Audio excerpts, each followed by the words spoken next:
Ada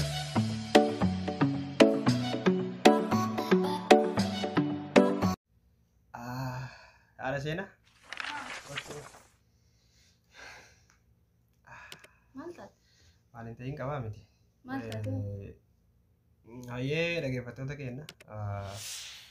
Baay'inaan dhukkubaa akkuma isin intarneetii kanarratti beektan namni You don't know why it's going on.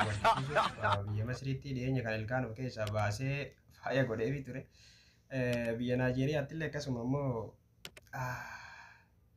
biyya Naajeeriyaatti illee akkasuma kalee of keessaa baasee haadha manaa isaa gammachiisuuf yookaan immoo akka jaalala ibsuuf iPhone biteefi ture. Oromoon immoo haadha manaa isaa hin ajjeesaa. You don't know why it's going on.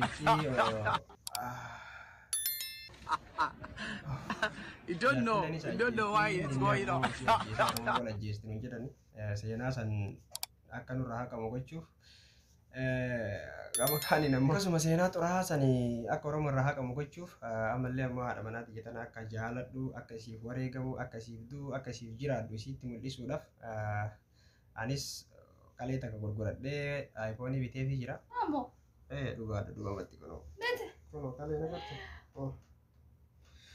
Mete iPhone. iPhone waraqaa san biti waraqaa sana achi keessaa biti. Oh. You don't know why it's going on.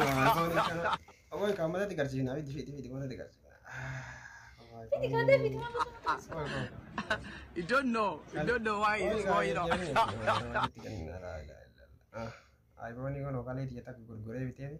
iPhone ini tara kamsta shilling ka hote sekali tang gurgure ka bitu fasuma wada sih nabi. Akkasii tokko bartan isiniin jira isinillee seenan baree badaan sun maal si jarjarsa You don't know why it's going on.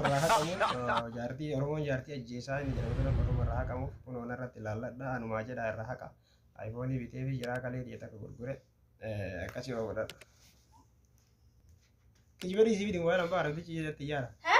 I'm very stupid, I'm very foolish. We must learn a lesson. Waan hambaa. Asii. Ambil surprise yang gue deh kali. Waan hambaa kijiba dhiisii na. As kaya aragtichi bibilaan. Orang karaya buat sena surprise tuh baik kan? Iya pak, tiap waan hambaa. Kalas dia video orang cuma dia waan hambaa galcha. Karaya minta kali ya.